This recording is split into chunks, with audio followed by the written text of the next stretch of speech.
Hey guys, Matthew, and welcome to the second episode of my Magic Find journey. So in today's episode, we're not going to be looking at anything that we looked in the previous one. So if you haven't seen that and you're wondering like why not farm T3 or T6 or T10, there's also some nice little tips on how to try to get to 300 stacks of the debuff from the league mechanic as fast as possible. There's a lot of good tips in the previous episode, so I would highly recommend if you haven't seen that, you check it out. In today's episode, though, I really want to focus on the middle tier strategy, the mid investment. So let's start with the maps themselves. We're still running T10 towers. Now, one of the important thing, however, is I was really caring about monster pack size. I made sure that every single map had a minimum of 28% pack size. So once it rolled with 28% pack size, I would go ahead and val it. Now, when you val it, there's a chance that it bricks the map. It could become less pack size, or it could turn into like an armory, in which case I would throw it away. But it could also do nothing, in which case I would run it. Or the two best options, it would turn into an 8 mod map, which is a huge map with upwards of like 40% pack size. Or, of course, it can go unidentified. If it went unidentified, I was actually pairing up with this sextant here, which gives you pack size and quantity found in unidentified maps. So I had a couple of these Watchstones just sitting around in my stash, and whenever I rolled in unidentified maps, I would throw one of these in, and then I would roll my maps, and that was really, really good because it made some of the juiciest maps that we ran through the entirety of the strategy so far.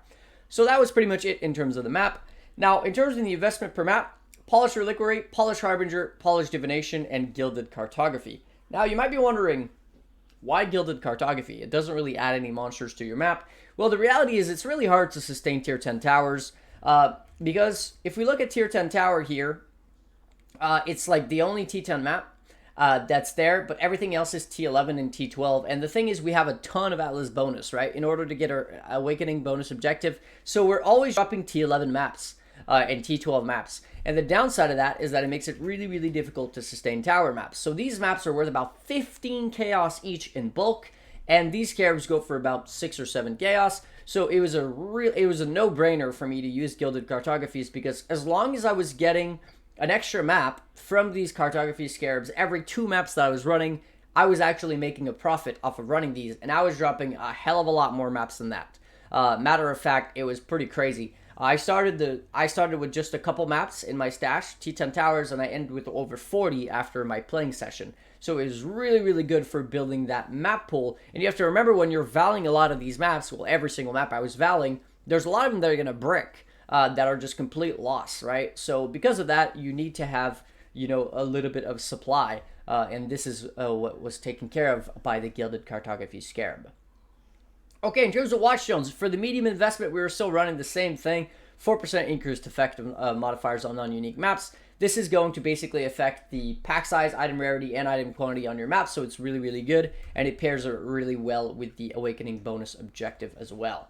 I was running Prime Sextants, so every 4 maps I would roll these Prime Sextants. Now, I was basically accepting anything that gives me more monsters. This, like that, for example, additional coal monsters, lightning monsters, magic pack size, whatever, right? All of these were just acceptable, and I didn't really look into them too much. As long as it added monsters to my map, I was happy with the Sextants. Unless it was an unidentified map, then I was making sure, as I said, to pair it with the unidentified Sextants because it's extremely powerful. Not only does it pair well with the Sextant, the unidentified maps also get a bonus to quantity and pack size. So that's why it's really, really, really good. Okay, that's pretty much it for the investment. Now let's have a look at what happened through the day. So in the entire day, I ran 40 maps, which took 6.5 hours. Now, I'll say I was going pretty slowly. Yesterday was definitely one of those days where my mapping was far from efficient. I wasn't bulk rolling my maps. I was rolling them one at a time because, of course, like I said, I didn't have a map pool to bulk roll or anything like that initially. So it was very time consuming and very, very lacking of efficiency. But we were able to run 40 maps in 6.5 hours. In the zero investment, we ran 54 maps in 7 hours. So as you can see, quite a bit less maps. Now, of course, there is a lot more monsters to kill in these maps the more you're investing, and for example, the Harbingers are quite time consuming and whatnot. But most of it was just due to efficiency. This could have easily been done in probably about 5 hours if I was actually just trying to, go as fast as possible.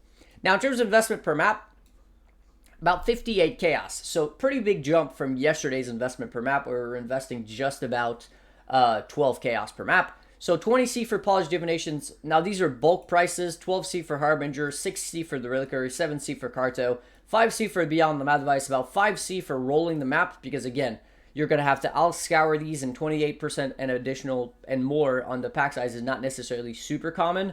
So it's probably about 10 out-scours, so that's about 5C or so. And then a few chaos worth of Sextants. The total investment for those 40 maps was roughly 16 exalts. Now, this does not include the price of the maps themselves, but the thing is, we are self-sustaining the maps, so I'm not including them in the price because we are at least dropping one map every single map. And then all the additional maps are also not included in the returns either. I kind of kept those as a separate measure because I was going to be using them. But in reality, I actually dropped 4 exalt worth of additional maps than what I had to start with. So in that 6.5 hours, I was making about 0.8x an hour just off of dropping tower maps, which is pretty pog.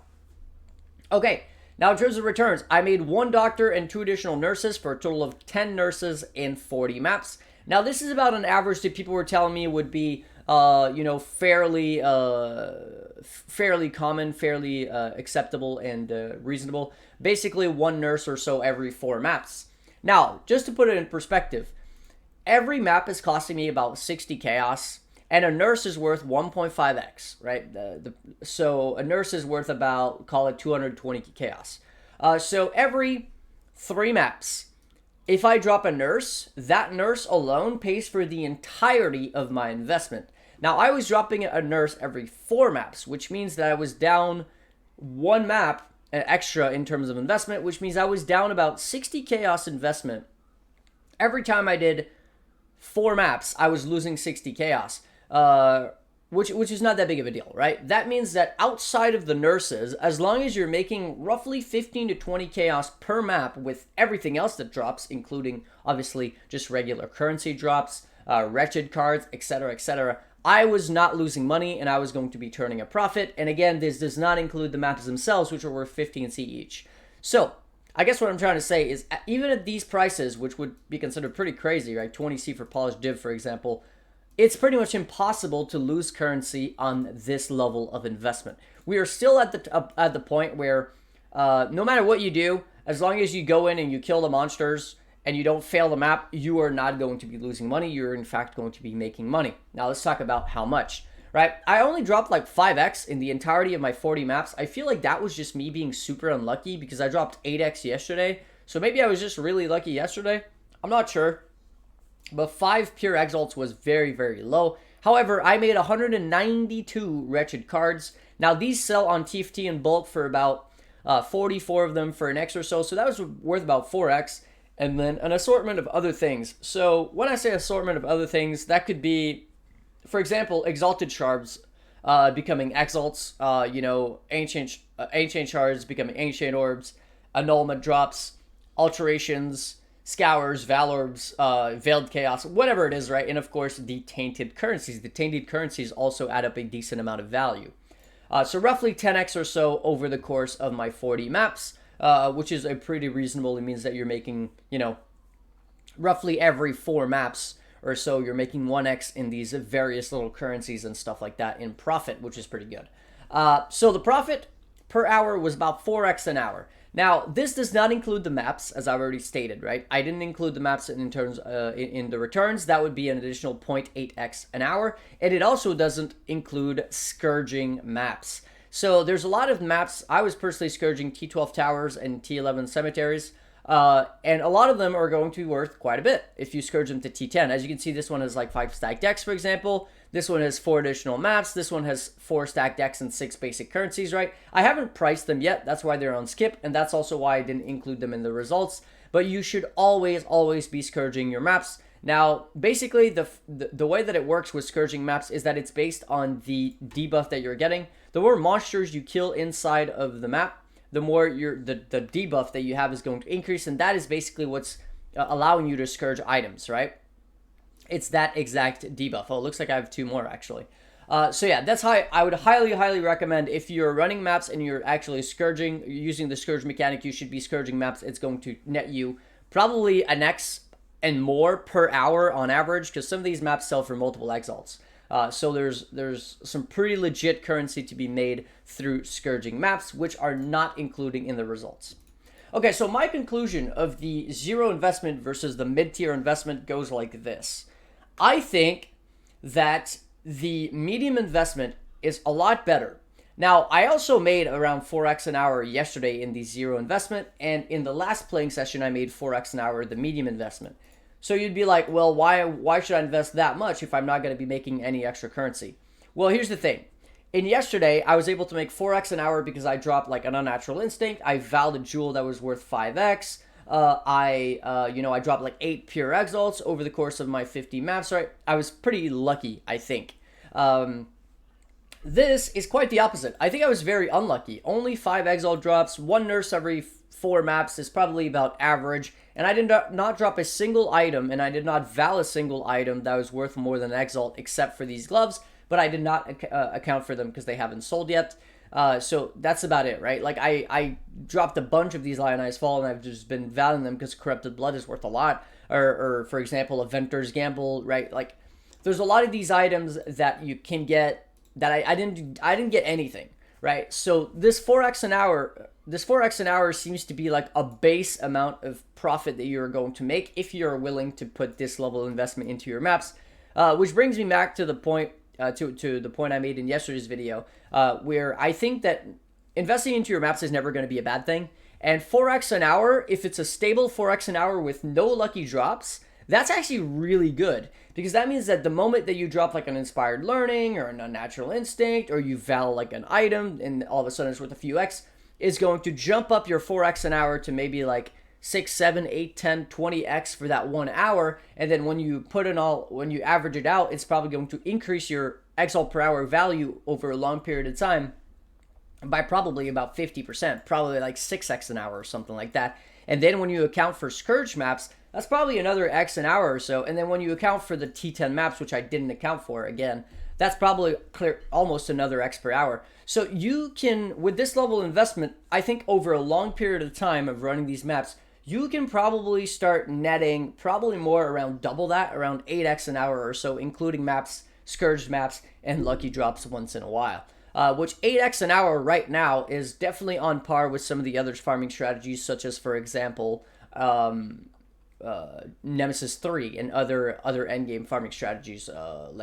Actually it's quite a bit better than some of the bossing strategies like Maven farming or even the Guardian farming that I did in my Zero to Hero. So anyways, that's pretty much all I have for this video. Hopefully you guys enjoyed the breakdown of my medium investment. In the next episode, we're going to be looking at much higher investment, where we're investing over an exalt every single map in investment. Hopefully we can make that money back, but I guess time will tell. Before I go, as always though, I want to say a huge thank you to my supporters. So Kat, Stan, Brandon, Tim, Scott, Axel, Thomas, Reese, Rascoral, The Great Master, Mercury, Nate, Max, Alex, Johnny, Wolverine, Hamad, Welcome Back, and Georgie, as well as Nailed, Alex, Kevin, the other Alex, and Bidzin, anybody else who supported me in the past, and anybody else who wishes to remain anonymous. Hopefully you guys enjoyed. I'll catch you guys in the next one. Peace.